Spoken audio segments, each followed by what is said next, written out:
Hi, friends. Here is my next story before we get to the Last Supper. This one can be found in the Gospel of John, chapter 13, verse 3. This is something special that Jesus did before he started the dinner, okay? Jesus knew that the Father had put all things under his power and that he had come from God and was returning to God.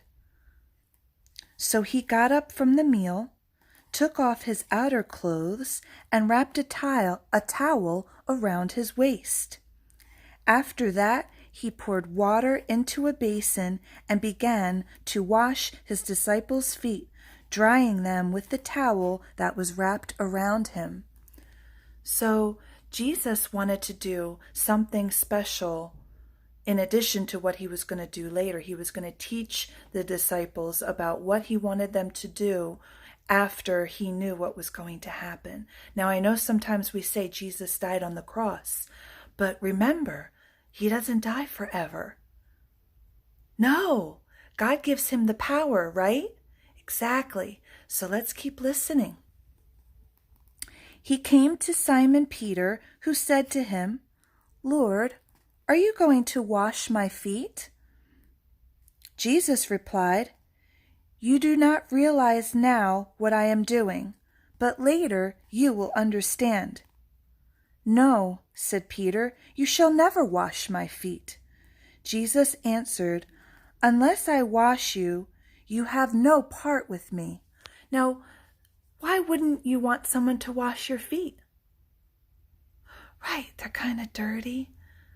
And who remembers what kind of shoes that Jesus and his friends and people in Jesus' time wore?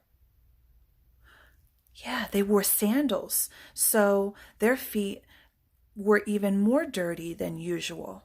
But Jesus said, "No, this is the way it has to be." Let's keep listening. "Then, Lord," Simon Peter replied, "not just my feet, but my hands and my head as well." So he's trying to say, "Oh, but it's not just my feet that are dirty, God. All of me, or Jesus, all of me is dirty." But Jesus answered, "Those who have had a bath need only to wash their feet. Their whole body is clean. And you are clean, though not every one of you." For he knew who was going to betray him, and that was why he said not everyone was clean. When he had finished washing their feet, he put on his clothes and returned to his place. "Do you understand what I have done for you?" he asked them.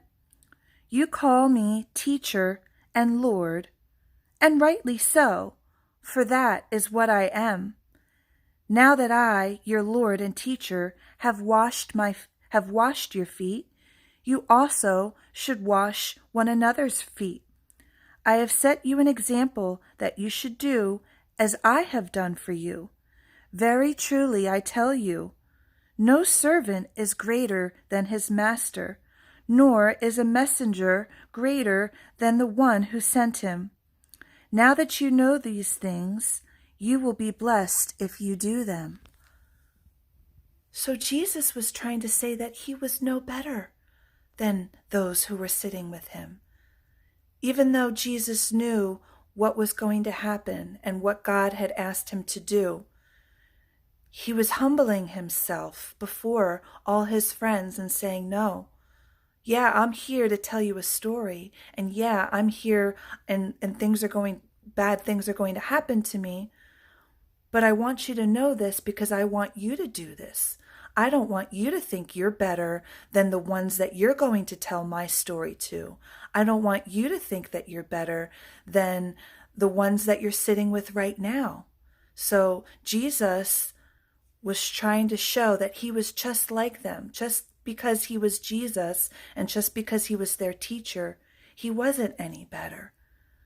So that was a beautiful thing that Jesus did, and that's what he wanted everybody to do. He wants us to humble ourselves and say, "Oh no, I'm not any better than you." Okay?